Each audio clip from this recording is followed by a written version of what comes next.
पुरानी दिल्ली के पास लाल कुआं पर गैर मुद्दती एहतजाज शुरू।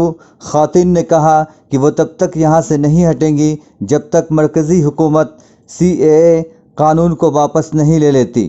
ट्रैफिक बहरान पर ख़वातीन ने कहा कि ट्रैफिक जैसी चल रही थी वैसे ही चलती रहेगी।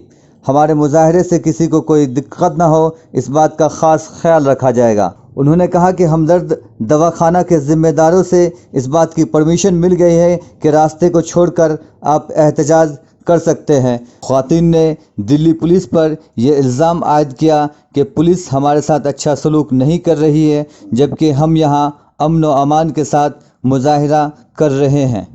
और दूसरी बात ये है कि ये जो ये काला कानून है इसे हमको मंजूर नहीं करना है। ताकि रात में मैंने सुना था कि रात को आप लोगों ने शुरू किया था, लेकिन सुबह तक पुलिस ने आपको हटा दिया गया था।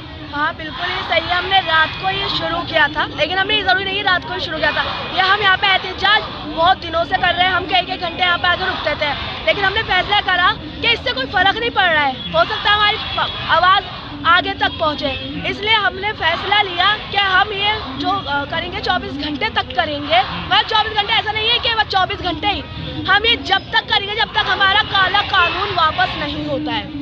तो यहाँ आपको आपने जो जगह ली है उसको लेकर कोई परेशानी नहीं होगी? बिल्कुल, हमें ये हुआ था, हमने ये हमदर्द, यहाँ पे एक हमदर्द है जो बहुत मशहूर है लाल कुएं पर, हमने ये जगह अपनी साइड की थी। हमने यहाँ पे हम बैठे पूरी रात, हमने एहतजाज किया, नारे लगा, बहुत ही ज़्यादा हमने एहतजाज किया, अच्छी स्पीचेस हुई, लोगों को जागरूक किया कि NPR क्या है, NRC क्या है और CAA क्या है। लेकिन जैसे सुबह हुई, सुबह में ये हुआ कि कुछ औरतें जो हमारी तादाद थी वो कम हो गई। कुछ औरतें अपने कामों से खाने की वजह ये थी, घर का टाइम था, जो लेडीज़ थी वो नमाज के लिए अपने अपने घरों में चली गई थी।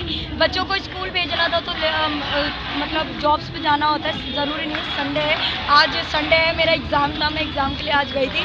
तो होता ये है कि लेडीज़ की तादाद जो थी वो थोड़ी कम हो गई थी। कुछ पुलिस वाले आते हैं और आके वो कहते हैं कि आप ये यहाँ नहीं कर सकते। हम कहाँ करेंगे? मैंने पूछा उनसे हम कहाँ करें? उन्होंने कहा वहाँ आप अंदर गली में जाके कर लीजिए, हम अपने घरों में जाके कर लेते। अगर हम गलियों में जाके कर ले तो हम घरों में जाके कर ले। कैंडल मार्च जो हम कर रहे थे तो हम गलियों में ही कर रहे थे, प्रोटेस्ट सड़कों पर ही हो। कल जो प्रोटेस्ट आप लोग करेंगे, अगर इसको कंटिन्यू करते हैं तो कल जब ये हमदर्द दवाखाना खुलेगा तो क्या आपको वो मना नहीं करेंगे इसको? उन्होंने परमिशन दी, परमिशन है? एक सेकंड कैमरा दिखाइए, खुला हुआ है, गेट खुला हुआ है। उन्होंने कहा है कि हमारे सिर्फ इतना जगह दे दीजिए कि हम हमारे कस्टमर्स आए और जाए। हमने इतनी जगह उनको दी भी है, उनकी पूरी परमिशन है कि हम लोग यहाँ पे बैठ सकते हैं। पुलिस के पास आपने कोई नोटिफिकेशन दिया आपने परमिशन के लिए? नहीं, परमिशन के लिए नहीं, हमें कैंडल मार्च के लिए परमिशन नहीं दे रहे वो हमें प्रोटेस्ट के लिए कैसे परमिशन देते? और ये हमारा राइट है, ये हमारा राइट है, हम इसके लिए परमिशन लेने नहीं निकलेंगे।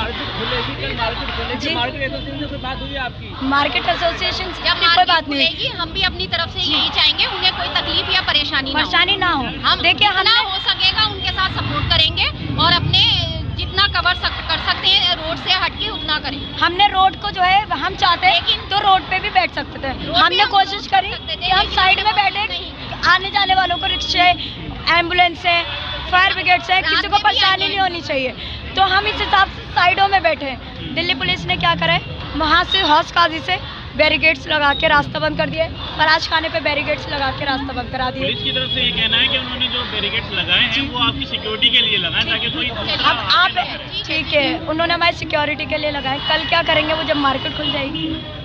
वही मैं आपसे जानना जब उनके जो टेम्पो होते हैं, विक्रम्स होते हैं, वो अंदर आएंगे, माल लोड होता है, वो कैसे होगा? दिल्ली पुलिस ले जाके अपने कंधों पे रखेगी तो आराम से बैठे वो अपने कंधों पे ले जाके रखेंगे? नहीं रखेंगे ना। लेकिन अगर वो हटा देते हैं तो उससे आपको खतरा नहीं है? हमें खतरा नहीं है, हमें खतरा नहीं है, हम तो कफन बांध के निकले, हमें किस बात का खतरा है? हमारे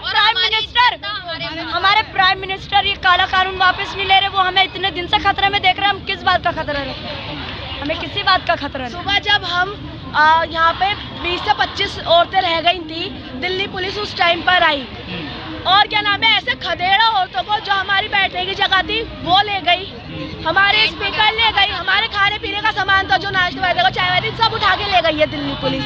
उसने बहुत ही ज्यादा गंदा मतलब औरतों के साथ एक तरीके से बर्ताव किया। ऐसी उम्मीद हमें दिल्ली पुलिस से नहीं थी, हम तो समझते थे और सपोर्ट करेगी। क्या पुलिस की तरफ से किसी को उठा के भी लेके गया था?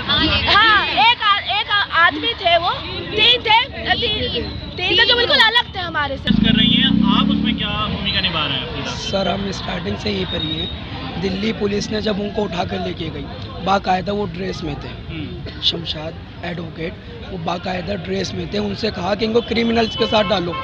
दिल्ली पुलिस उनसे कहते क्रिमिनल्स के साथ डालो।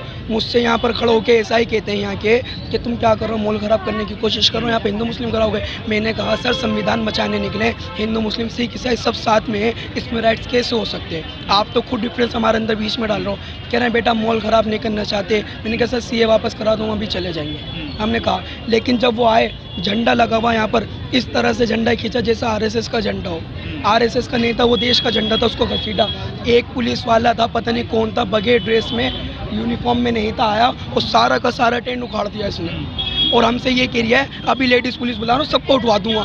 तो इस तरह से हमसे बात करी जाती है। और जो आरएसएस वाले तलवारें लेके निकलते, उनसे पूछा भी नहीं आता। गोपाल फायरिंग भी कर देता, उसको आगे गलियों हाथ डाल के पुलिस वाले कहता हाँ बेटा आजा मैं तुझे गले लगा लूँगा। सर ये आप देखिए ना किस बात को, कौन सा संविधान